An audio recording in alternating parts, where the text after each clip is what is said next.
क्या आपने कभी सोचा है कि जीवन का असली मतलब क्या है?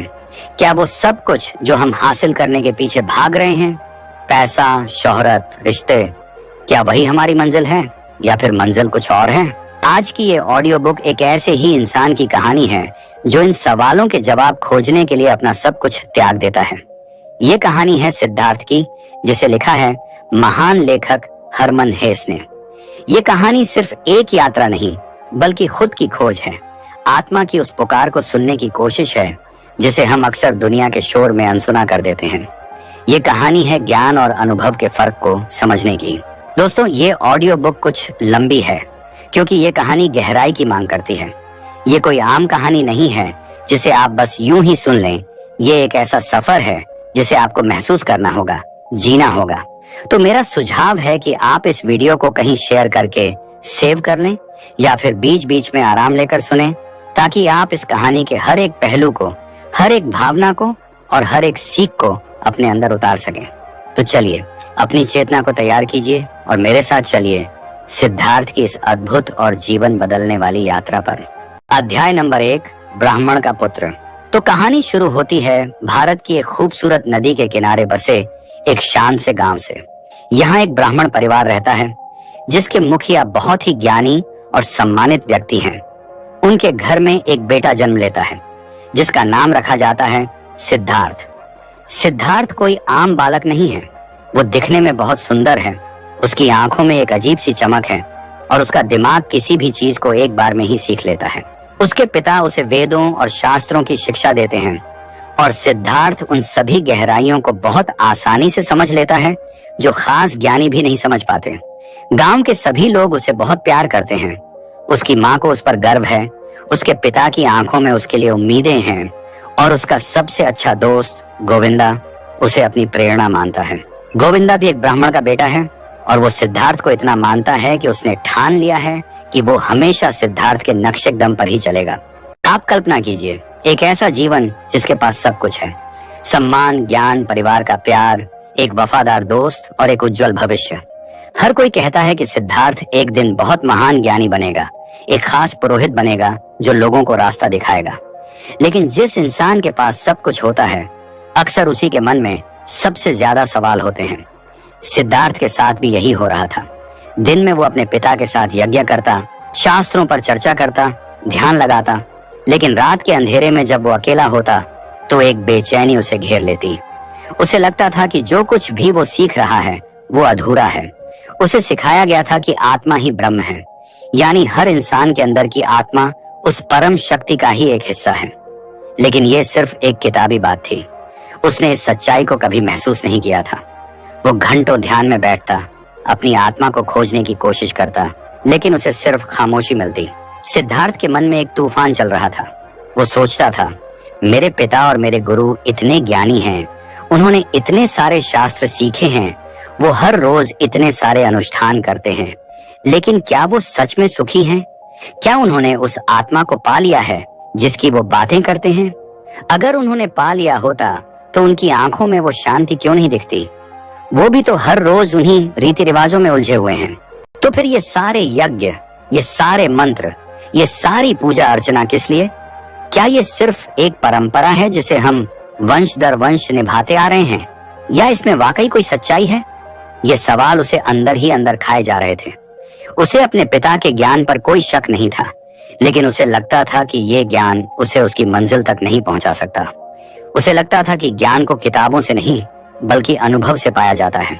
उसे उस परम सत्य की प्यास थी और ये प्यास किसी भी कुएं के पानी से बुझने वाली नहीं थी। एक शाम गांव से कुछ श्रमण गुजर रहे थे। श्रमण वो लोग होते हैं जो अपना घर परिवार, सुख सुविधा सब कुछ त्याग कर जंगल में रहते हैं, तपस्या करते हैं, अपने शरीर को कष्ट देते हैं ताकि वो अपनी आत्मा को जान सकें। वो दुबले पतले थे, उनके शरीर पर बस नाम मात्र के वस्त्र थे और दुनिया की नजरों में वो कुछ भी नहीं थे। लेकिन सिद्धार्थ ने जब उनकी आंखों में देखा तो उसे एक अजीब सी शांति और दृढ़ निश्चय दिखाई दिया। उसे लगा कि शायद यही वो लोग हैं जो सच की तलाश में सही मार्ग पर हैं। उन्होंने दुनिया की हर चीज को त्याग दिया है, सिर्फ एक लक्ष्य के लिए, आत्मज्ञान। उसी रात सिद्धार्थ ने एक फैसला किया, एक ऐसा फैसला जो उसकी पूरी जिंदगी को बदलने वाला था। उसने तय कर लिया कि वो अब इस आरामदायक लेकिन खोखले जीवन को और नहीं जी सकता। वो भी एक श्रमण बनेगा। वो भी जंगल में जाएगा, तपस्या करेगा और उस सवाल का जवाब खोजेगा जो उसे सोने नहीं देता। मैं कौन हूँ? ये फैसला लेना आसान नहीं था। सबसे मुख्य चुनौती थी अपने पिता का सामना करना। सिद्धार्थ जानता था कि उसके पिता, जो उससे इतना प्यार करते हैं, उसे कभी भी इस कठिन मार्ग पर जाने की इजाजत नहीं देंगे। उस रात जब उसके पिता सोने जा रहे थे, सिद्धार्थ उनके कमरे में गया और चुपचाप स्थिर हो गया। उसके पिता ने पूछा, तुम यहाँ क्या कर रहे हो पुत्र? सिद्धार्थ ने गहरी सांस ली और कहा, पिताजी, मैं कल सुबह आपको त्याग कर जा रहा हूँ। मैं श्रमणों के साथ मिलना चाहता हूँ। मैं सत्य की खोज में निकलना चाहता हूँ। ये सुनते ही उसके पिता के चेहरे का रंग फीका हो गया। उन्हें यकीन नहीं हुआ कि उनका होनहार बेटा, उनकी उम्मीदों का चिराग, ऐसी बातें कर रहा है। उन्होंने उसे बहुत समझाया, उसे भविष्य के खतरे बताए, उसे भविष्य के सपने दिखाए, लेकिन सिद्धार्थ अपने फैसले पर अड्डा रहा। उसने कहा, मैंने फैसला कर लिया है। पिता ने गुस्से में कहा, मैं तुम्हें आज्ञा नहीं देता। सिद्धार्थ कुछ नहीं बोला। वो बस उसी जगह पर मूर्ति की तरह बना रहा। पूरी रात वो वहीं बना रहा। सूरज की पहली किरण के साथ पिता ने देखा कि सिद्धार्थ अब भी वहीं है, अडिग, शांत। पिता समझ गए कि अब उसे कोई नहीं रोक सकता। उसकी आंखों में वो प्यास थी जिसे दुनिया की कोई दौलत, कोई प्यार नहीं बुझा सकता था। भारी मन से, कांपती हुई आवाज में उन्होंने कहा, जाओ, जंगल में जाओ। अगर तुम्हें वहां शांति मिले तो लौटकर मुझे भी सिखाना। सिद्धार्थ ने अपने पिता के पैर छुए और कमरे से बाहर निकल गया। बाहर उसका दोस्त गोविंदा उसका इंतजार कर रहा था। गोविंदा ने जब सिद्धार्थ के फैसले के बारे में सुना तो उसने एक पल भी नहीं सोचा। उसने कहा, मैं भी तुम्हारे साथ चलूंगा मेरे दोस्त। और इस तरह दो दोस्तों ने अपने आरामदायक घर, अपने परिवार और अपने भविष्य को पीछे कर एक अनजाने और कठिन मार्ग पर अपना पहला कदम रखा। लेकिन क्या ये मार्ग उन्हें उनकी मंजिल तक ले जाएगा? क्या शरीर को कष्ट देने से मन को शांति मिल सकती है? सिद्धार्थ ने जो मार्ग चुना है वो उसे आत्मज्ञान की ओर ले जाएगा या फिर एक और अहम भ्रम की ओर? ये जानने के लिए आपको अगले अध्याय में मेरे साथ चलना होगा। अध्याय नंबर 2, श्रमणों के साथ। सिद्धार्थ और गोविंदा ने अपना घर त्याग दिया था। वो आरामदायक बिस्तर, स्वादिष्ट भोजन और परिवार का प्यार, सब कुछ पीछे रह गया था। अब उनके सामने था घना जंगल, कंक्रीट की तरह चुभने वाले पत्थर और एक अनिश्चित भविष्य। वो उन श्रमणों के समूह में शामिल हो गए जिन्हें देखकर सिद्धार्थ ने यह फैसला लिया था। इन श्रमणों का जीवन बेहद कठिन था। उनका मानना था कि इंसान के दुखों का सबसे अहम कारण है स्वयं, यानी मैं का भाव। जब तक ये मैं जिंदा है तब तक इच्छाएं, मोह और दुख भी जिंदा रहेंगे। इसीलिए इस मैं को मारने के लिए वो अपने शरीर को हर तरह का कष्ट देते थे। वो दिन में सिर्फ एक बार भिक्षा में मिला हुआ रूखा सूखा भोजन करते, कांटों पर सोते, तेज धूप में नंगे बदन उपस्थित रहते और घंटों तक एक ही आसन में बैठकर अपनी सांसों को रोकते थे।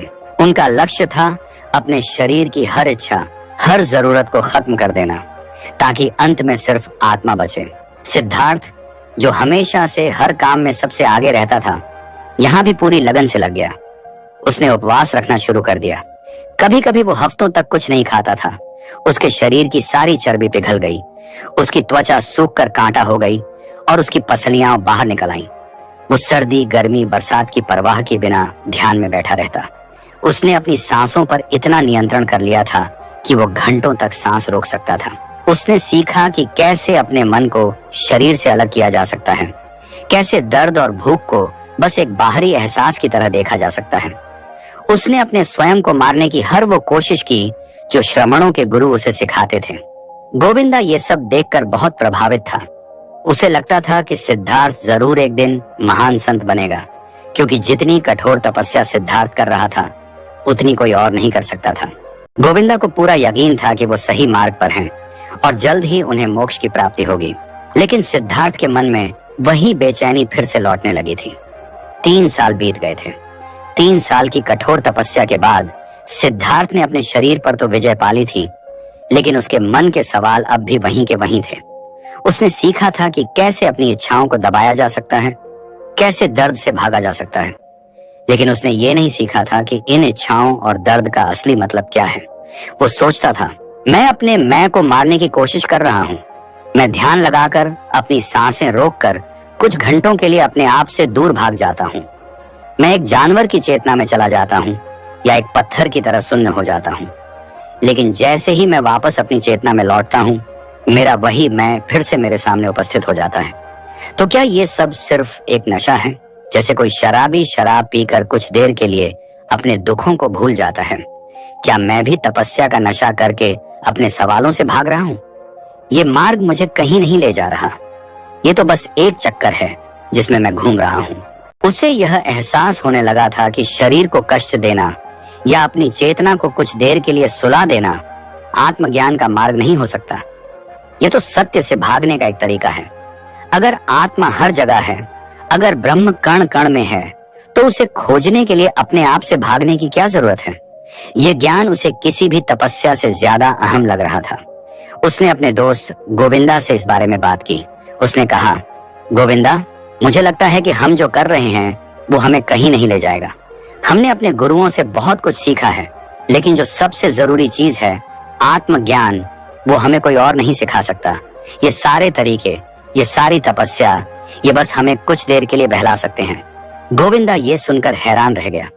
उसे सिद्धार्थ की बातों पर यकीन नहीं हुआ। उसे लगा कि शायद इतनी कठोर तपस्या के कारण सिद्धार्थ का मन भटक गया है। ठीक उसी समय पूरे देश में एक नई खबर फैल रही थी।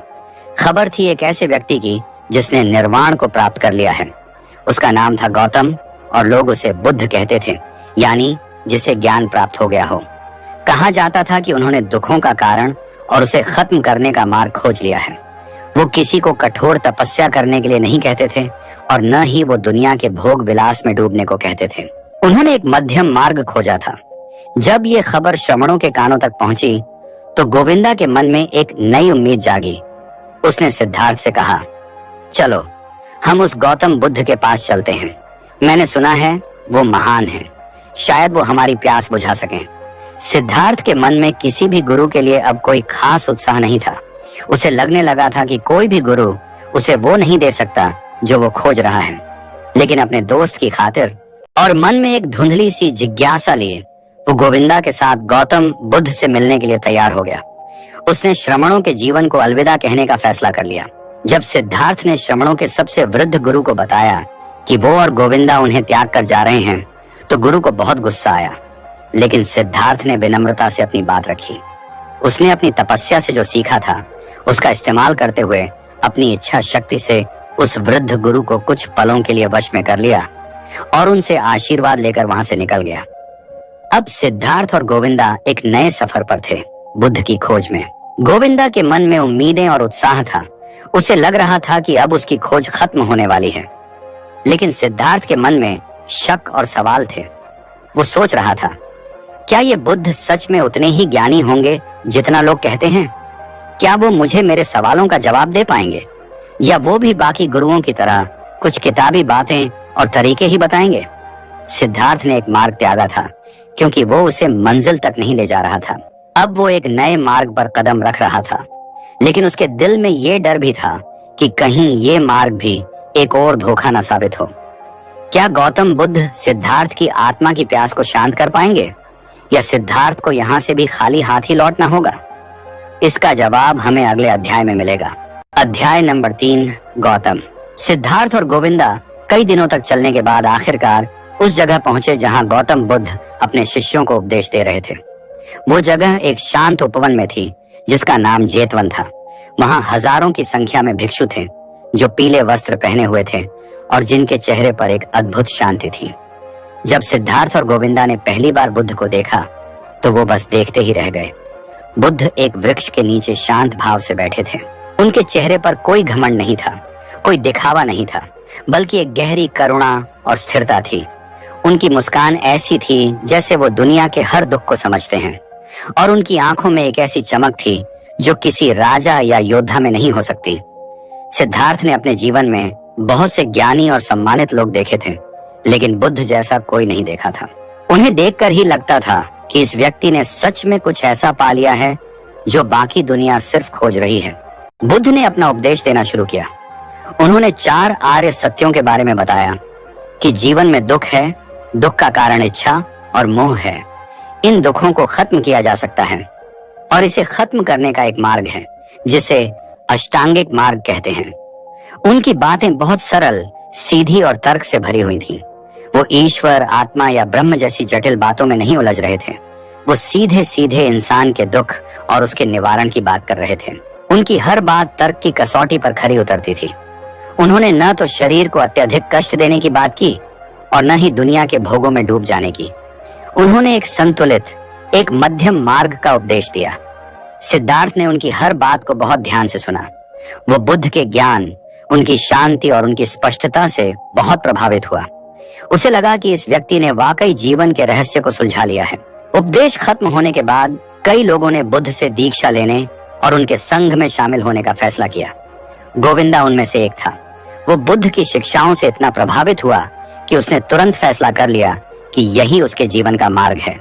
उसने सिद्धार्थ से कहा, सिद्धार्थ, मैं यहीं रुक रहा हूँ। मुझे मेरा मार्ग मिल गया है। गौतम बुद्ध ही सच्चे गुरु हैं।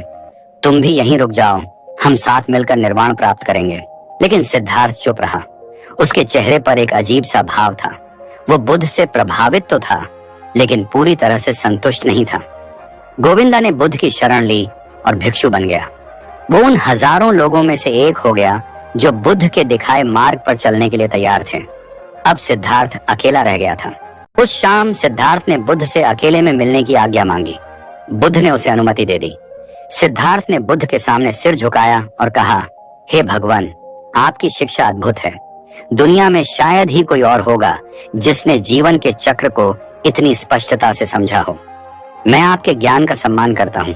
फिर उसने कहा, लेकिन आपकी शिक्षा में एक चीज है जो मुझे परेशान कर रही है। आपने हर चीज को, पूरी दुनिया को एक अटूट श्रृंखला की तरह समझाया है। हर घटना का एक कारण है और हर कारण का एक प्रभाव। सब कुछ संयुक्त है। लेकिन आपकी इस उत्तम शिक्षा में एक छोटी सी कमी है, एक छोटा सा छेद है। आपने हमें दुखों से मुक्ति का मार्ग तो दिखाया, लेकिन आपने उस क्षण के बारे में कुछ नहीं बताया जब आपको स्वयं ज्ञान प्राप्त हुआ था। वो अनुभव, वो निर्वाण का पल, वो आपकी शिक्षा का हिस्सा नहीं है। वो आपका अपना अनुभव है जिसे शब्दों में नहीं बताया जा सकता। सिद्धार्थ ने आगे कहा, और इसीलिए हे भगवान, मैं आपके संघ में शामिल नहीं हो सकता। मैं आपका शिष्य नहीं बन सकता, क्योंकि मुझे किसी और के सिखाए हुए ज्ञान पर नहीं चलना है। मुझे डर है कि अगर मैं आपके मार्ग पर चला तो मैं भी शायद दुखों से मुक्त हो जाऊं, मुझे भी शांति मिल जाए, लेकिन वो मेरी अपनी खोज नहीं होगी। वो आपकी खोज होगी जिस पर मैं चल रहा हूँगा। मैं उस अनुभव को खुद पाना चाहता हूँ। मैं सिद्धार्थ के दुखों से मुक्ति पाना चाहता हूँ, किसी और के बताए मार्ग पर चलकर नहीं, बल्कि अपने मार्ग से। बुद्ध ने सिद्धार्थ की बातें बहुत शांति से सुनी। उनकी आंखों में कोई गुस्सा नहीं, कोई हैरानी नहीं, बल्कि एक समझ और प्रशंसा का भाव था। उन्होंने मुस्कुराते हुए कहा, तुम बहुत चतुर हो हे ब्राह्मण पुत्र। तुमने मेरी शिक्षा के सार को समझ लिया है, लेकिन सावधान रहना, अत्यधिक चतुराई भी एक खतरा बन सकती है। ये कहकर बुद्ध शांत हो गए। सिद्धार्थ ने उन्हें प्रणाम किया और उस उपवन से बाहर निकल गया। उसका दोस्त गोविंदा अब बुद्ध का शिष्य बन चुका था और सिद्धार्थ एक बार फिर अकेला था। वो एक ऐसे मार्ग पर निकल गया था जिसका कोई नक्शा नहीं था, कोई गुरु नहीं था। उसने दुनिया के सबसे महान गुरु गौतम बुद्ध को भी त्यागने का साहस किया था, सिर्फ इसलिए क्योंकि वो किसी और की परछाई नहीं बनना चाहता था। अब वो कहाँ जाएगा? जब उसने ज्ञान के हर स्थापित मार्ग को ठुकरा दिया है, तो अब वो सत्य को कहाँ खोजेगा? उसका अगला कदम उसे किस दुनिया में ले जाएगा? ये सवाल अब पहले से भी ज्यादा अहम और ज्यादा खतरनाक हो गया था। अध्याय नंबर 4, जागरण। जब सिद्धार्थ ने बुद्ध को त्यागा तो उसे ऐसा लगा जैसे वो एक नए जीवन में प्रवेश कर रहा है। अब तक वो किसी न किसी के सहारे था, पहले अपने पिता, फिर श्रमणों के गुरु और फिर गोविंदा के साथ बुद्ध की खोज। लेकिन अब वो पूरी तरह से अकेला था। कोई गुरु नहीं, कोई दोस्त नहीं, कोई मार्ग नहीं। वो बस चलता जा रहा था बिना किसी मंजिल के। उस एक पल में जब उसने बुद्ध को त्यागने का फैसला किया, उसे एक गहरा एहसास हुआ। उसे लगा जैसे उसका पुराना मैं मर गया है। वो सिद्धार्थ जो एक ब्राह्मण था, वो सिद्धार्थ जो एक तपस्वी था, वो सब पीछे छूट गया था। उसे ऐसा महसूस हुआ जैसे वो अभी अभी पैदा हुआ है, एक बच्चा जिसकी आंखें पहली बार दुनिया को देख रही हैं। उसे पहली बार एहसास हुआ कि वो अब तक क्या गलती कर रहा था। वो आत्मा को ब्रह्म को, निर्वाण को खोजने की कोशिश कर रहा था। ऐसी चीजें जिनके बारे में उसने सिर्फ सुना था। वो अपने दिमाग से, अपने विचारों से सत्य तक पहुंचना चाहता था। वो मैं से नफरत कर रहा था, अपने आप से भाग रहा था। लेकिन बुद्ध से मिलने के बाद उसे समझ आया कि असली समस्या मैं नहीं, बल्कि मैं के बारे में सोचना है। असली समस्या ये दुनिया नहीं, बल्कि इस दुनिया के बारे में बनाए गए विचार हैं। उसने फैसला किया कि अब वो किसी ऊंची ऊंची फिलॉसफी के बारे में नहीं सोचेगा। अब वो किसी गुरु की तलाश नहीं करेगा। अब उसका एकमात्र गुरु होगा ये दुनिया और वो खुद। वो अब चीजों को वैसी ही देखेगा जैसी वो हैं, बिना किसी पूर्व धारणा के, बिना किसी किताबी ज्ञान के चश्मे के। इस नए जागरण के साथ सिद्धार्थ को दुनिया बिल्कुल नई और खूबसूरत लगने लगी। उसने पहली बार सूरज को उगते हुए सच में देखा। उसने फूलों के रंगों को, नदी की कलकल को, आसमान में पंछियों की चहक को सच में महसूस किया। अब तक ये सब उसके लिए बस प्रकृति का हिस्सा थे, लेकिन अब हर चीज उसे एक रहस्य की तरह लग रही थी, एक चमत्कार की तरह। उसे एहसास हुआ कि वो अब तक इस खूबसूरत दुनिया से कितना अनजान था। वो आत्मा और ब्रह्म की खोज में इतना खोया हुआ था कि उसने उस दुनिया को ही नजरअंदाज कर दिया था जिसमें वो जी रहा था। उसे लगा कि अगर ब्रह्म हर जगह है तो वो इस बहती हुई नदी में भी है, इस वृक्ष में भी है और इस पत्थर में भी है। तो फिर इसे खोजने के लिए कहीं और क्यों जाना? उसे यह भी समझ आया कि उसकी असली समस्या क्या थी। उसकी समस्या थी कि वो खुद से भाग रहा था।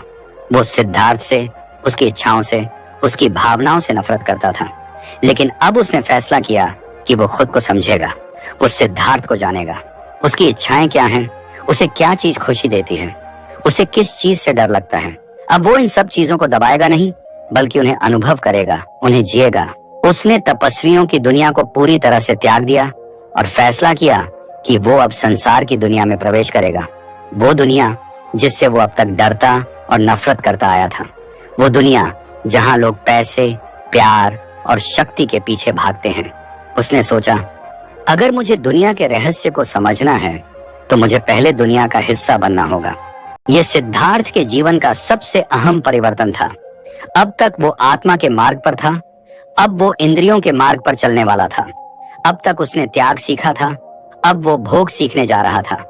ये एक बहुत अहम जुआ था, एक ऐसा मार्ग जो उसे या तो परम ज्ञान की ओर ले जा सकता था या फिर उसे संसार के मोह में हमेशा के लिए फंसा सकता था। लेकिन सिद्धार्थ अब डर नहीं रहा था। उसके अंदर एक नई हिम्मत और एक नया आत्मविश्वास था। उसे लग रहा था कि वो किसी भी अनुभव से कुछ न कुछ सीख ही लेगा। वो एक नदी के किनारे उपस्थित था और उसने अपने अतीत को उस नदी में बहते हुए देखा। उसका ब्राह्मण होना, उसका श्रमण होना, सब कुछ बह गया। अब सामने सिर्फ एक नई दुनिया थी और एक नया सिद्धार्थ जो उस दुनिया को अनुभव करने के लिए तैयार था। वो नदी को पार करके एक विशाल शहर की ओर चल दिया। उसके मन में अब कोई सवाल नहीं थे, कोई शंका नहीं थी, बस एक गहरी उत्सुकता थी। वो जानना चाहता था कि प्यार क्या होता है, दौलत का नशा कैसा होता है, एक आम इंसान की तरह जीना कैसा लगता है। उसने अपने आध्यात्मिक अहंकार को पूरी तरह से त्याग दिया था।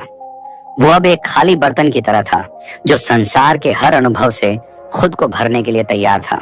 लेकिन क्या ये संसार उसे वो सिखा पाएगा जो महान गुरु और तपस्या नहीं सिखा पाए? क्या इंद्रियों के मार्ग पर चलकर आत्मा का ज्ञान मिल सकता है? सिद्धार्थ एक ऐसे अनजाने मार्ग पर निकल गया है जहां हर कदम पर एक नया प्रलोभन, एक नया खतरा उसका इंतजार कर रहा है। क्या वो इस मायाजाल से बचकर निकल पाएगा या इसी में उलझ कर रह जाएगा? उसका अगला ठहराव उसे किस अनुभव से मिलाएगा, ये जानने का रहस्य अगले अध्याय में छिपा है। अध्याय नंबर 5, कमला। आध्यात्मिक दुनिया को पीछे कर सिद्धार्थ अब भौतिक संसार की ओर जा रहा था। चलते चलते वो एक विशाल और समृद्ध शहर में पहुंचा। शहर की चकाचौंध, भागम भाग और शोरगुल उस शांत जंगल से बिल्कुल अलग था जहां उसने अपनी जिंदगी के कई साल बिताए थे। यहाँ लोग भाग रहे थे, कोई पैसे के लिए, कोई शोहरत के लिए, तो कोई प्यार के लिए। सिद्धार्थ के पास कुछ नहीं था। उसके तन पर फटे पुराने वस्त्र थे और उसकी जेब खाली थी, लेकिन उसकी आंखों में एक आत्मविश्वास और एक अजीब सी कशिश थी। वो शहर की गलियों में घूम रहा था, हर चीज को एक बच्चे की तरह देख रहा था। तभी उसने एक खूबसूरत पालकी देखी जो एक आलीशान बगीचे के अंदर जा रही थी। उस पालकी में से एक बेहद खूबसूरत स्त्री उतरी। उसका नाम कमला था। कमला शहर की सबसे प्रसिद्ध और सबसे धनी गणिका थी। वो सिर्फ खूबसूरत ही नहीं बल्कि बहुत बुद्धिमान और कला में निपुण भी थी। विशाल अमीर व्यापारी और राजकुमार उससे मिलने के लिए तरसते थे। सिद्धार्थ ने जब कमला को देखा तो उसके मन में पहली बार किसी स्त्री के लिए आकर्षण पैदा हुआ। उसने फैसला कर लिया कि वो इसी स्त्री से प्रेम की कला सीखेगा। एक पूर्व तपस्वी के लिए ये एक बहुत अहम और साहसी कदम था। सिद्धार्थ बिना किसी झिझक के कमला के बगीचे में चला गया और उससे मिलने की इच्छा जताई। कमला के सेवकों ने उसे उसकी हालत देखकर भगाने की कोशिश की, लेकिन सिद्धार्थ की आंखों में जो शांति और दृढ़ता थी, उसे देखकर वो उसे रोक नहीं पाए। कमला ने जब इस दुबले पतले लेकिन आकर्षक युवक को देखा तो उसे बहुत हैरानी हुई। उसने पूछा, तुम कौन हो और मुझसे क्या चाहते हो? सिद्धार्थ ने बिना किसी शर्म के जवाब दिया, मैं एक ब्राह्मण का बेटा हूँ और मैं एक श्रमण था। अब मैं तुमसे प्रेम की कला सीखना चाहता हूँ। कमला उसकी बेबाकी पर मुस्कुरा दी। उसने कहा, प्रेम की कला सीखने के लिए तुम्हें बहुत सी चीजों की जरूरत होगी, सुंदर वस्त्र, पैसे और तोहफे। तुम्हारे पास तो कुछ भी नहीं है। सिद्धार्थ ने आत्मविश्वास से कहा, मेरे पास जो है वो मैं तुम्हें दे सकता हूँ। मैं 3 काम कर सकता हूँ। मैं सोच सकता हूँ, मैं इंतजार कर सकता हूँ और मैं उपवास कर सकता हूँ। कमला उसकी इन अजीब योग्यताओं से और भी प्रभावित हुई। उसे लगा कि ये कोई आम इंसान नहीं है, लेकिन उसने कहा, ये सब तो ठीक है, पर इनसे तुम्हें पैसे कैसे मिलेंगे? सिद्धार्थ ने कहा, तुम मुझे शहर के सबसे अमीर व्यापारी काम स्वामी के पास भेज दो। मैं अपनी इन योग्यताओं से उसके लिए काम करूंगा और पैसे कमाऊंगा। कमला मान गई। उसने सिद्धार्थ को नहलाया, उसे सुंदर वस्त्र दिए और उसे व्यापारी कामस्वामी के पास भेज दिया। सिद्धार्थ ने अपनी बुद्धि और धैर्य से कामस्वामी का दिल जीत लिया। कामस्वामी उसे व्यापार के काम सिखाने लगा और सिद्धार्थ बहुत जल्दी सब कुछ सीख गया। वो अब पैसे कमाने लगा था। उसने सुंदर वस्त्र पहने, तोहफे खरीदे और वापस कमला के पास गया। कमला ने सिद्धार्थ को सिर्फ शारीरिक प्रेम नहीं सिखाया, उसने उसे दुनियादारी सिखाई। उसने उसे सिखाया कि लोगों से कैसे बात करते हैं, अच्छा संगीत और कविता को कैसे सराहते हैं और जीवन के छोटे छोटे सुखों का आनंद कैसे लेते हैं। सिद्धार्थ के लिए यह सब कुछ नया था। उसने पहली बार जाना कि किसी को छूने में, किसी के साथ हंसने में और किसी के साथ अपनी बातें साझा करने में भी एक अलग तरह का सुख है। वो कमला का प्रेमी बन गया, लेकिन वो सिर्फ एक प्रेमी नहीं था, वो एक दोस्त और एक शिष्य भी था।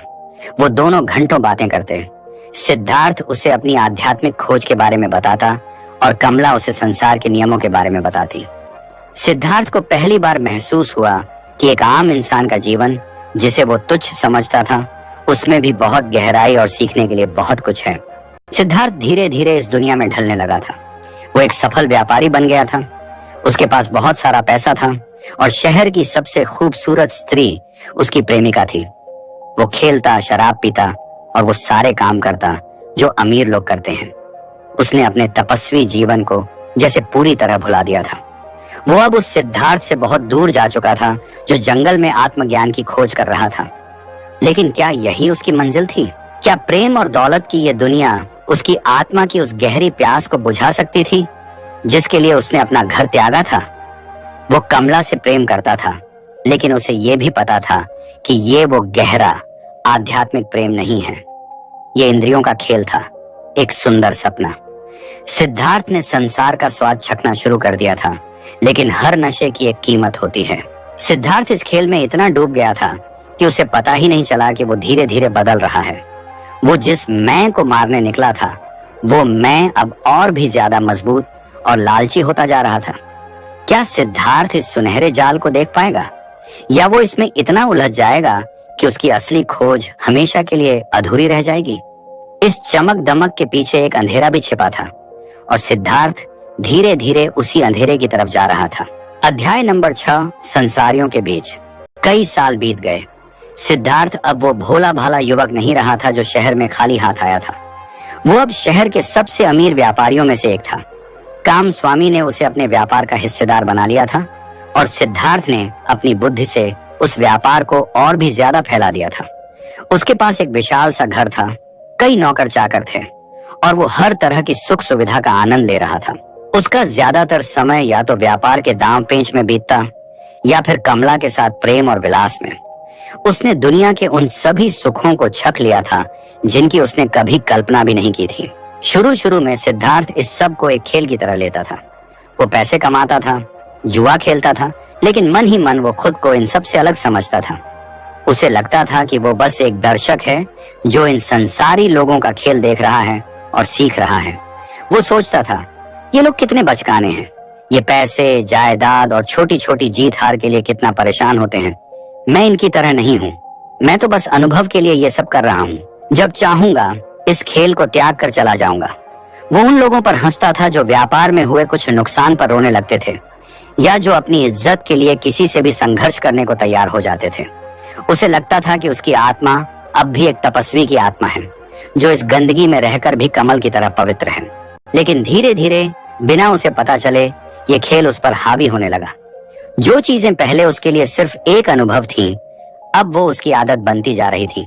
उसे महंगे वस्त्रों, अच्छे खाने और आरामदायक जीवन की आदत हो गई थी। जुआ, जो पहले सिर्फ एक मनोरंजन था, अब एक लत बन गया था।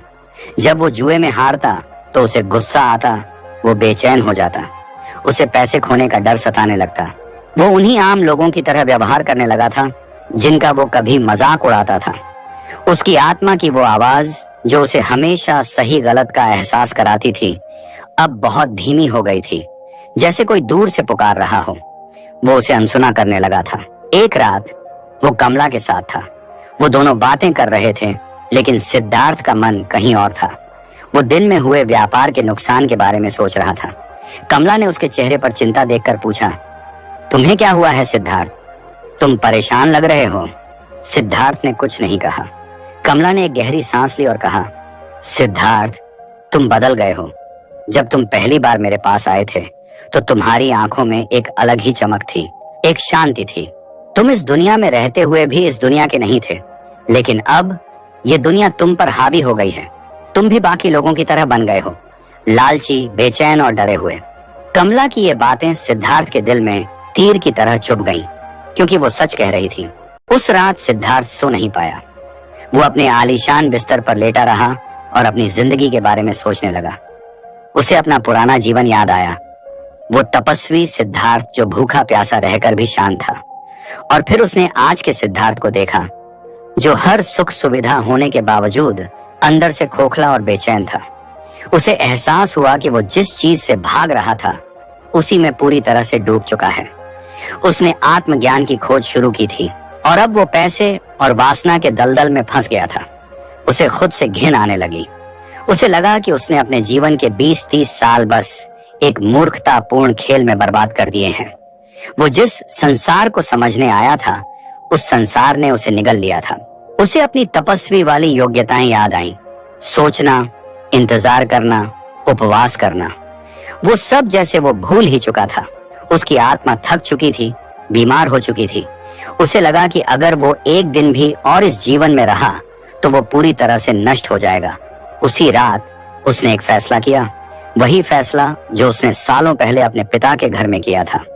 उसने फैसला किया कि वो इस जिंदगी को, इस शहर को, इस दौलत को और कमला को सब कुछ त्याग कर चला जाएगा। उसे नहीं पता था कि वो कहाँ जाएगा या क्या करेगा, लेकिन उसे ये पता था कि उसे यहाँ से भागना होगा, इससे पहले कि ये बनावटी दुनिया उसकी आत्मा को पूरी तरह से मार दे। उसने आखिरी बार अपने सुंदर घर को, अपनी दौलत को देखा और बिना किसी को बताए रात के अंधेरे में शहर से बाहर निकल गया। उसने कमला को भी अलविदा नहीं कहा, क्योंकि वो जानता था कि वो उसे रोक लेगी। वो बस चला गया, एक बार फिर सब कुछ पीछे कर।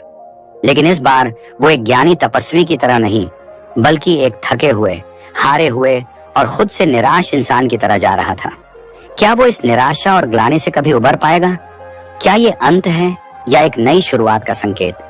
वो जिस नदी के किनारे पहुंचा है, क्या वो नदी उसे डुबो देगी या उसे एक नया जीवन देगी? इन सवालों का जवाब एक गहरे सन्नाटे में छिपा था। अध्याय नंबर 7, संसार। सिद्धार्थ शहर त्याग कर भाग आया था। वो थका हुआ था, हारा हुआ था और खुद से नफरत कर रहा था। वो कई दिनों तक बस चलता रहा, बिना कुछ खाए पिए। उसके मन में बस एक ही ख्याल था, मैंने सब कुछ बर्बाद कर दिया। मैंने अपनी जिंदगी के सबसे कीमती साल एक बेमतलब के खेल में गंवा दिए। मैं ज्ञान की खोज में निकला था और दौलत और वासना की गंदगी में लौटता रहा। मुझसे ज्यादा मूर्ख और घृणित इंसान इस दुनिया में कोई नहीं है। ये विचार उसे एक जहर की तरह खाए जा रहे थे। वो इतना निराश हो चुका था कि उसे अब जीने की कोई इच्छा नहीं बची थी। उसे लगता था कि उसकी आत्मा इतनी मैली हो चुकी है कि अब उसे कोई नहीं धो सकता। चलते चलते वो उसी नदी के किनारे पहुंचा जिसे पार करके वो सालों पहले शहर में आया था। वही नदी जो उस दिन उसे एक नई दुनिया का दरवाजा लगी थी, आज उसे अपनी मौत का मार्ग लग रही थी। उसने नदी के बहते पानी को देखा और सोचा, बस अब बहुत हुआ। इस बेकार और खोखले जीवन को समाप्त कर देने में ही भलाई है। मैं इस नदी में डूब जाऊंगा और सब कुछ समाप्त हो जाएगा। इस विचार के साथ वो नदी की ओर आगे हुआ। उसने अपनी आंखें बंद कर ली और पानी में कूदने ही वाला था कि तभी उसके अंदर से, उसकी आत्मा की गहराइयों से एक आवाज गूंजी, एक शब्द, ओम। ये वही पवित्र शब्द था जिसे उसने बचपन में अपने पिता से सीखा था। ये वही मंत्र था जिसका वो तपस्या के दौरान जाप करता था। इस एक शब्द ने जैसे उसे झकझोर कर रख दिया।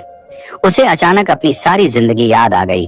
उसका बचपन, उसकी तपस्या, बुद्ध से उसकी मुलाकात, उसकी खोज का असली मकसद। उसे एहसास हुआ कि वो कितनी अहम मूर्खता करने जा रहा था। वो अपने शरीर को खत्म करके अपने दुखों से छुटकारा पाना चाहता था, लेकिन आत्मा तो अमर है। उसे समझ आया कि आत्महत्या कोई समाधान नहीं बल्कि कायरता है। जैसे ही ये एहसास हुआ, वो वहीं नदी किनारे एक वृक्ष के नीचे गिर गया और गहरी नींद में सो गया। ये कोई आम नींद नहीं थी। ये सालों की थकान, ग्लानि और बेचैनी के बाद आई एक गहरी शांत नींद थी। जब सिद्धार्थ की आंख खुली तो उसे लगा जैसे वो कई सालों बाद जागा है। सूरज चमक रहा था, पंछी गा रहे थे और नदी बह रही थी। उसे ऐसा महसूस हुआ जैसे उसका पुनर्जन्म हुआ है। उसकी सारी थकान, सारी ग्लानि, सारी नफरत जैसे उस नींद में धुल गई थी। वो खाली हो गया था, बिल्कुल एक बच्चे की तरह। उसे अपने पिछले जीवन, अपनी दौलत, अपनी गलतियों पर अब कोई पछतावा नहीं था। उसे वो सब एक दूर के सपने जैसा लग रहा था। उसने अपने जीवन को देखा और मुस्कुराया। उसे समझ आया कि संसार के उस दलदल में धंसना भी जरूरी था। अगर वो उस गंदगी में न उतरता तो उसे अपनी आत्मा की प्यास का फिर से एहसास कैसे होता। अगर वो अमीरी और विलास का स्वाद न चखता तो उसे सादगी की कीमत कैसे पता चलती। उसे समझ आया कि उसका वो जीवन भी उसकी यात्रा का एक जरूरी हिस्सा था। वो कोई गलती नहीं थी बल्कि एक सबक था। तभी उसने देखा कि उसके पास एक भिक्षु बैठा है जो उसकी रक्षा कर रहा था ताकि कोई जानवर उसे नुकसान न पहुंचाए। सिद्धार्थ ने ध्यान से देखा और उसे पहचान लिया। वो गोविंदा था, उसका पुराना दोस्त। गोविंदा जो बुद्ध का शिष्य बन गया था, संयोग से उसी मार्ग से गुजर रहा था। उसने सिद्धार्थ को सोते हुए देखा लेकिन उसे पहचान नहीं पाया। उसे लगा कि कोई थका हुआ यात्री है, इसलिए वो उसकी रक्षा के लिए रुक गया। सिद्धार्थ ने गोविंदा को आवाज दी। गोविंदा ने जब उसे पहचाना तो उसकी खुशी का ठिकाना नहीं रहा। वो अपने दोस्त से इतने सालों बाद मिलकर बहुत खुश हुआ। उसने सिद्धार्थ से पूछा, तुम यहाँ क्या कर रहे हो? तुम्हारी ये क्या हालत है? सिद्धार्थ बस मुस्कुराया और कहा, मैं भी तुम्हारी तरह ही यात्रा कर रहा हूँ मेरे दोस्त। गोविंदा को सिद्धार्थ के वस्त्रों और उसकी बातों से लगा कि वो एक अमीर आदमी है। गोविंदा ने उसे बुद्ध की शिक्षाओं के बारे में बताया और फिर अपने मार्ग पर आगे चला गया, ये जाने बिना कि सिद्धार्थ ने अभी अभी अपने जीवन के सबसे अहम अंधेरे को पार किया है। गोविंदा के जाने के बाद सिद्धार्थ अकेला नदी किनारे बैठ गया। उसे अब कोई जल्दी नहीं थी, कोई बेचैनी नहीं थी। उसे पहली बार जीवन से सच्चा प्यार हुआ। उसे लगा कि ये दुनिया, ये नदी, ये आसमान, सब कुछ कितना सुंदर है। उसने फैसला किया कि वो अब कहीं नहीं जाएगा, वो इसी नदी के किनारे रहेगा। ये नदी जिसने उसे आत्महत्या करने से बचाया था, अब उसकी गुरु बनेगी। उसने सोचा, इस नदी से मुझे बहुत कुछ सीखना है। ये हमेशा बहती रहती है, कभी रुकती नहीं। ये अपने साथ सब कुछ बहा कर ले जाती है, पत्ते, टहनियां और समय। ये हमेशा बदलती रहती है, फिर भी हमेशा वही रहती है। मुझे भी इसी नदी की तरह बनना है। सिद्धार्थ ने संसार के खेल को जी लिया था, उसके सुख और दुख दोनों को भोग लिया था। अब वो एक नए अध्याय के लिए तैयार था, प्रकृति से सीखने का अध्याय। लेकिन क्या सिर्फ एक नदी को देखने से उसे वो ज्ञान मिल जाएगा जिसकी उसे तलाश है? क्या ये शांति हमेशा बनी रहेगी या जीवन उसे एक और नई चुनौती देगा? सिद्धार्थ की यात्रा का सबसे महत्वपूर्ण और रहस्यमयी ठहराव अब शुरू होने वाला था। अध्याय नंबर 8, नदी के किनारे। गोविंदा के जाने के बाद सिद्धार्थ ने नदी को ही अपना घर बना लिया। वो किसी तपस्वी की तरह नहीं, बल्कि एक जिज्ञासु छात्र की तरह वहां रहने लगा। उसका कोई लक्ष्य नहीं था, कोई मंजिल नहीं थी। वो बस नदी के साथ जीना चाहता था, उसे सुनना और समझना चाहता था। दिन भर वो नदी के किनारे बैठा रहता और उसे देखता रहता। उसने देखा कि नदी कैसे हमेशा आगे जाती है, कभी पीछे मुड़कर नहीं देखती। वो अपने मार्ग में आने वाली हर चीज को स्वीकार कर लेती है, चाहे वो चट्टान हो या मुलायम मिट्टी। वो सबको अपने साथ लेकर चलती है। वो कभी जल्दी में नहीं होती, फिर भी हमेशा अपनी मंजिल यानी समंदर तक पहुंच जाती है। सिद्धार्थ ने नदी से सबसे अहम सबक सीखा, सुनने का। अब तक वो अपने दिमाग से, अपने विचारों से दुनिया को समझने की कोशिश कर रहा था, लेकिन अब उसने अपने दिमाग को शांत करना सीख लिया था। वो घंटों तक बस नदी की आवाज सुनता, पानी की कलकल, पत्थरों से टकराने की आवाज, हवा चलने पर उठने वाली लहरों की आवाज। धीरे धीरे उसे इन आवाजों में सिर्फ शोर नहीं, बल्कि एक संगीत सुनाई देने लगा। उसे लगा जैसे नदी उससे बातें कर रही है। उसे नदी की आवाज में हजारों आवाजें सुनाई देती। एक भूखे बच्चे के रोने की आवाज, एक प्रेमी की हंसी की आवाज, एक योद्धा की चीख, एक मरते हुए आदमी की आखिरी सांस। उसे लगा कि इस नदी में पूरी दुनिया की, पूरे जीवन की आवाजें समाई हुई हैं। उसे समझ आया कि समय जैसी कोई चीज असल में है ही नहीं। हम सोचते हैं कि एक अतीत था जो बीत गया, एक भविष्य है जो आएगा, और एक वर्तमान है जिसमें हम जी रहे हैं। लेकिन नदी के लिए ये सब एक साथ मौजूद है। जहां से नदी शुरू होती है उसका अतीत, जहां वो बह रही है उसका वर्तमान, और जहां वो पहुंचेगी उसका भविष्य, ये सब एक ही पल में एक साथ अस्तित्व में है। सिद्धार्थ को लगा कि जीवन भी ऐसा ही है। हमारा बचपन, हमारी जवानी, हमारा बुढ़ापा, ये अलग अलग हिस्से नहीं हैं, बल्कि एक ही जीवन का हिस्सा है जो एक साथ मौजूद है। जो पापी है वही एक दिन संत बन सकता है, जो अज्ञानी है उसी के अंदर ज्ञान छिपा है। हर चीज एक दूसरे से संयुक्त है, कुछ भी अलग नहीं है। इस एहसास ने सिद्धार्थ के मन से सारे द्वंद्व, सारे संघर्ष मिटा दिए। उसे अब अच्छे और बुरे, पाप और पुण्य, ज्ञान और अज्ञान में कोई फर्क नजर नहीं आता था। उसे हर चीज में, हर इंसान में, हर घटना में वही एक जीवन शक्ति, वही ओम दिखाई देने लगा। एक दिन वो नदी किनारे बैठा था कि उसने एक केवट, नाव चलाने वाले को देखा जो यात्रियों को नदी पार करा रहा था। वो केवट एक बूढ़ा लेकिन शांत और संतुष्ट व्यक्ति था। सिद्धार्थ उसके पास गया और बोला, मैं तुम्हारी नाव में तुम्हारे साथ रहना चाहता हूँ। मेरे पास तुम्हें देने के लिए पैसे नहीं हैं, लेकिन मैं तुम्हारा सहायक बन सकता हूँ। मैं तुम्हारी नाव चलाना सीख सकता हूँ। उस केवट का नाम था वसुदेव। वसुदेव ने सिद्धार्थ की आंखों में देखा और मुस्कुराया।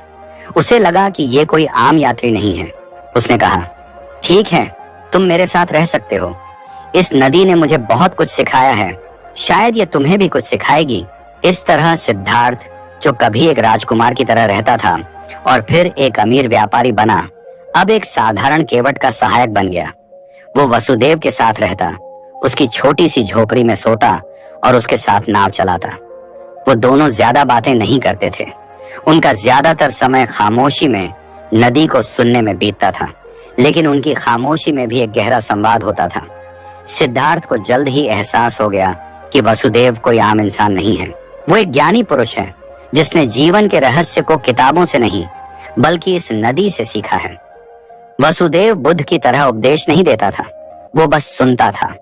वो एक आदर्श श्रोता था।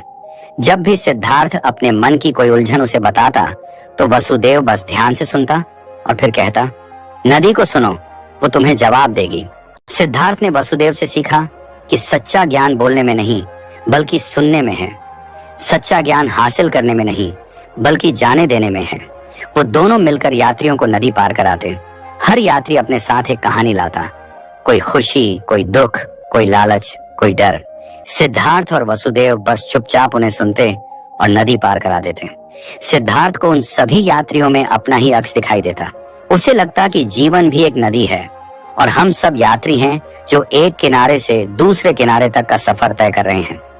इस शांत और सरल जीवन में सिद्धार्थ को वो शांति और वो ज्ञान मिल रहा था जो उसे किसी तपस्या या किसी भोग विलास में नहीं मिला था।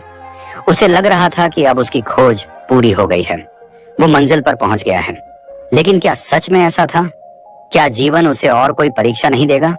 उसकी पुरानी दुनिया का एक हिस्सा जिसे वो बहुत पीछे त्याग आया था, एक दिन अचानक लौटकर उसी नदी के किनारे आ उपस्थित हुआ। एक ऐसा मेहमान आया जिसने सिद्धार्थ की इस शांति को एक बार फिर से हिलाकर रख दिया। वो कौन था और वो अपने साथ क्या लाया था? ये जानने के लिए हमें अगले अध्याय का इंतजार करना होगा। अध्याय नंबर 9, केवट। सिद्धार्थ अब पूरी तरह से केवट बन चुका था। उसका नाम और उसकी प्रसिद्धि दूर दूर तक फैल गई थी। लोग कहते थे कि नदी के किनारे 2 ज्ञानी केवट रहते हैं जो बस चुपचाप अपना काम करते हैं। कई साल शांति से बीत गए। सिद्धार्थ और वसुदेव एक दूसरे के साथ ऐसे घुल मिल गए थे जैसे वो एक ही आत्मा के 2 शरीर हों। सिद्धार्थ ने नदी से सब कुछ सीख लिया था, धैर्य, स्वीकार्यता और हर चीज में एकता को देखना। उसे अब किसी चीज की कोई इच्छा नहीं थी, कोई शिकायत नहीं थी। वो बस वर्तमान में जीता था, हर पल का आनंद लेता था। एक दिन खबर फैली कि महान गौतम बुद्ध अब बहुत वृद्ध हो गए हैं और अपने अंतिम समय के करीब हैं। ये सुनकर हजारों भिक्षु और अनुयायी उनके अंतिम दर्शन के लिए चल दिए। इन अनुयायियों में कई लोग सिद्धार्थ की नाव से नदी पार कर रहे थे। उन्हीं में से एक थी एक खूबसूरत लेकिन उदास स्त्री जो अपने छोटे से बालक का हाथ थामे हुए थी। जब वो नाव में ऊपर आई तो सिद्धार्थ ने उसे पहचान लिया। वो कमला थी, वही कमला जिसे सिद्धार्थ सालों पहले बिना बताए त्याग कर आ गया था। और उसके साथ जो छोटा बालक था वो सिद्धार्थ का ही बेटा था। कमला भी बुद्ध के दर्शन के लिए जा रही थी। सिद्धार्थ उसे देखकर स्तब्ध रह गया।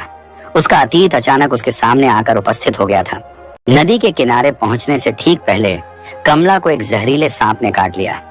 उसकी हालत बहुत तेजी से खराब होने लगी। सिद्धार्थ और वसुदेव उसे अपनी झोपड़ी में ले आए। मरते मरते कमला ने सिद्धार्थ को पहचाना। उसकी आंखों में कोई शिकायत नहीं थी, बस एक गहरी शांति थी। उसने सिद्धार्थ से कहा, मैं बहुत खुश हूं कि मरने से पहले तुम्हें एक बार फिर देख सकी। मैंने हमेशा से जाना था कि तुम किसी आम मार्ग पर नहीं चलोगे। उसने अपने बेटे की ओर इशारा करते हुए कहा, यह तुम्हारा बेटा है। और कुछ ही पलों में कमला ने दम तोड़ दिया। सिद्धार्थ ने अपने हाथों से उसका अंतिम संस्कार किया। जिस स्त्री ने उसे संसार का प्रेम सिखाया था, आज वो उसी संसार को त्याग कर जा चुकी थी। अब सिद्धार्थ के जीवन में एक नई चुनौती आ गई थी। उसका अपना बेटा, वो बालक जिसका पालन पोषण शहर के ऐशो आराम में हुआ था, अब इस जंगल में एक गरीब केवट की झोपड़ी में रहने को मजबूर था। वो बहुत जिद्दी और गुस्सैल था। उसे अपने पिता से कोई लगाव नहीं था, बल्कि वो उसे एक अजनबी और एक दुश्मन की तरह देखता था। वो अपनी माँ की मौत के लिए सिद्धार्थ को जिम्मेदार मानता था। वो इस सादे जीवन से, इस नदी से और अपने पिता की शांति से नफरत करता था। सिद्धार्थ ने उसे बहुत प्यार देने की कोशिश की। वो उसके लिए हर वो काम करता जो एक पिता को करना चाहिए।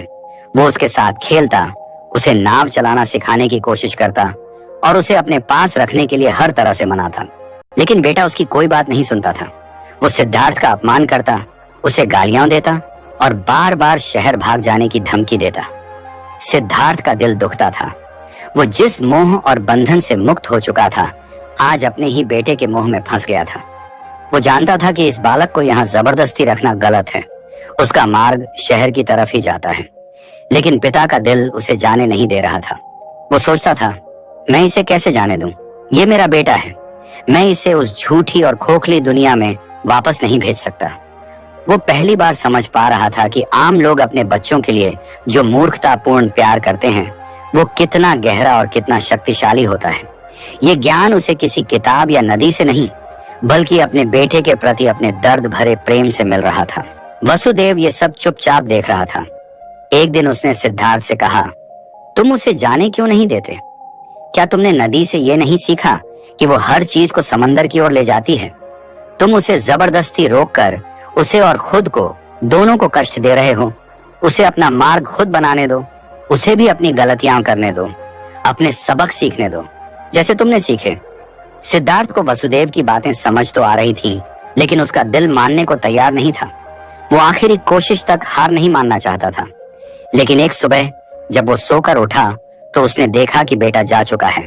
उसने झोपड़ी में रखी छोटी नाव चुराई और नदी पार करके शहर की तरफ भाग गया था। सिद्धार्थ का दिल टूट गया। उसे बहुत दुख हुआ, लेकिन साथ ही एक राहत भी मिली। अब सिद्धार्थ को वसुदेव की बात पूरी तरह समझ आ चुकी थी। उसे एहसास हुआ कि सच्चा प्यार बांधने में नहीं, बल्कि आजाद करने में है। उसे यह भी समझ आया कि ज्ञान का आखिरी पाठ उसे किसी नदी या गुरु ने नहीं, बल्कि इस मूर्खतापूर्ण दर्द भरे सांसारिक प्रेम ने सिखाया है। उसने अपने बेटे के लिए अपने दिल में जो घाव महसूस किया था, उस घाव ने उसे पूरी तरह से इंसान बना दिया था।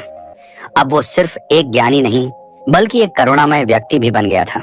उसे लगा कि अब उसकी यात्रा सच में पूरी हो गई है। उसने वसुदेव की ओर देखा और वसुदेव मुस्कुरा रहा था। वसुदेव ने कहा, अब मेरा समय भी आ गया है मेरे दोस्त, मैं भी अब इस नदी में विलीन होने जा रहा हूँ। ये कहकर वसुदेव जंगल की ओर चला गया और फिर कभी दिखाई नहीं दिया। अब सिद्धार्थ उस नदी के किनारे बिल्कुल अकेला था, लेकिन वो अकेला नहीं था। पूरी दुनिया, पूरी कायनात अब उसके साथ थी। लेकिन क्या उसकी मुलाकात एक आखिरी बार उसके पुराने दोस्त गोविंदा से होगी?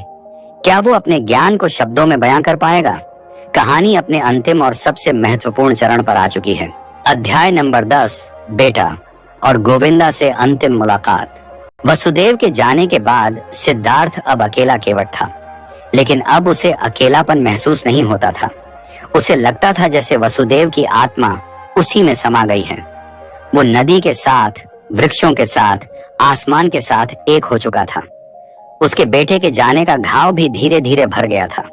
वो अब बेटे के लिए दुखी नहीं होता था, बल्कि उसके लिए प्रार्थना करता था कि वो भी अपने मार्ग पर चलकर अपनी मंजिल पाए। सिद्धार्थ ने परम शांति को पा लिया था।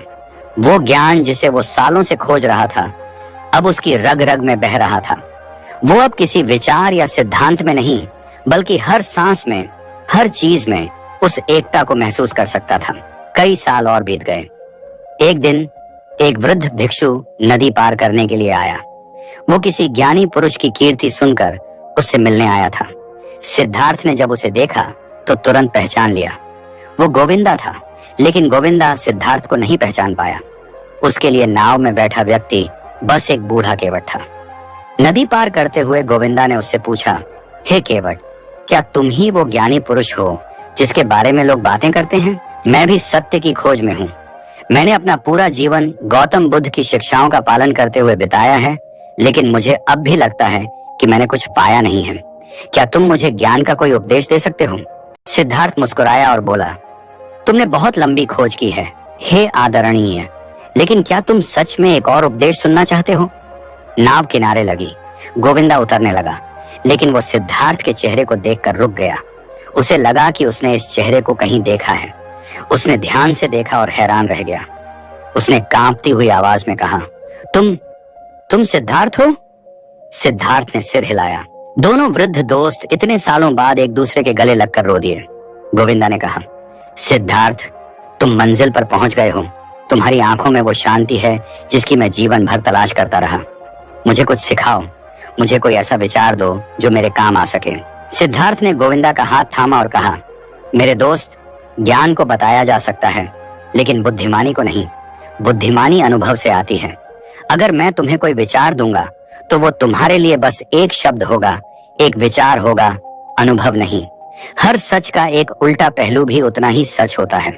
उदाहरण के लिए, जो संत है वो एक ही समय में पापी भी है, क्योंकि हर पापी के अंदर संत बनने की क्षमता है। सिद्धार्थ ने समझाया कि दुनिया को टुकड़ों में देखना, अच्छा बुरा, शरीर आत्मा, संसार निर्वाण, यही अज्ञान है।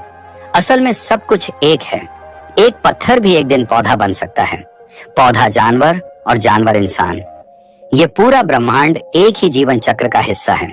सबसे जरूरी चीज शब्दों और विचारों के पीछे छिपे सत्य को महसूस करना है, और इसके लिए सबसे अहम चीज है प्रेम। दुनिया को सिद्धांतों से नहीं, बल्कि प्रेम से ही समझा जा सकता है। गोविंदा उसकी बातें सुन तो रहा था, लेकिन उसे पूरी तरह समझ नहीं आ रही थी। उसे लगा कि ये बहुत अजीब और रहस्यमयी बातें हैं। उसने कहा, सिद्धार्थ, तुम्हारी बातें बहुत गहरी हैं, लेकिन मैं उन्हें समझ नहीं पा रहा हूँ। सिद्धार्थ मुस्कुराया और बोला, ठीक है गोविंदा, तुम मेरे माथे को चूमो। गोविंदा ने झिझकते हुए अपने पुराने दोस्त के माथे पर चूमा, और जैसे ही उसने ऐसा किया, एक चमत्कार हुआ। गोविंदा की आंखों के सामने समय का चक्र घूम गया। उसने सिद्धार्थ के चेहरे में हजारों चेहरे देखे, एक बालक, एक जवान, एक बूढ़ा, एक स्त्री, एक हत्यारा, एक संत, एक जानवर, एक मछली, एक नदी। उसने देखा कि कैसे ये सारे रूप एक दूसरे में बदल रहे हैं, एक दूसरे में मिल रहे हैं, और फिर भी वो सब सिद्धार्थ ही हैं। उसने जीवन और मृत्यु को एक साथ नाचते हुए देखा। उसने प्रेम और घृणा को एक ही नदी की दो धाराएं बनते देखा। उसे एक पल में वो सब कुछ अनुभव हो गया जो सिद्धार्थ ने अपनी पूरी जिंदगी में सीखा था। गोविंदा की आंखों से आंसू बहने लगे। ये दुख के नहीं बल्कि परम आनंद और समझ के आंसू थे। उसने सिद्धार्थ के सामने सिर झुका दिया। उसे अब किसी उपदेश की, किसी शब्द की जरूरत नहीं थी। उसने उस परम सत्य को, उस एकता को खुद अनुभव कर लिया था। उसे समझ आ गया था कि सिद्धार्थ ने क्या पाया है। सिद्धार्थ अब भी मुस्कुरा रहा था। उसकी मुस्कान में बुद्ध जैसी ही शांति और करुणा थी। उसने अपनी मंजिल पाली थी, किसी और के बताए मार्ग पर चलकर नहीं, बल्कि अपने मार्ग की हर ठोकर से सीखकर। उसने दुनिया को त्यागा, फिर उसे भोगा और अंत में उसे प्रेम करना सीखा। यही उसकी यात्रा थी, यही उसका ज्ञान था। तो दोस्तों, ये थी कहानी सिद्धार्थ की, एक ऐसे इंसान की जिसने कभी हार नहीं मानी, जिसने हर स्थापित नियम को समाप्त किया, हर गुरु को त्यागा, सिर्फ इसलिए ताकि वो अपनी आत्मा की आवाज सुन सके। इस कहानी से हमें यही सबसे मुख्य सीख मिलती है कि ज्ञान उधार नहीं लिया जा सकता। शांति किसी और के दिखाए मार्ग पर चलकर नहीं मिलती। हमें अपना मार्ग खुद बनाना होता है, अपनी गलतियां खुद करनी होती हैं और अपने अनुभव से ही सीखना होता है। जीवन में हर चीज, चाहे वो अच्छी हो या बुरी, हमें कुछ न कुछ सिखाने के लिए ही आती है।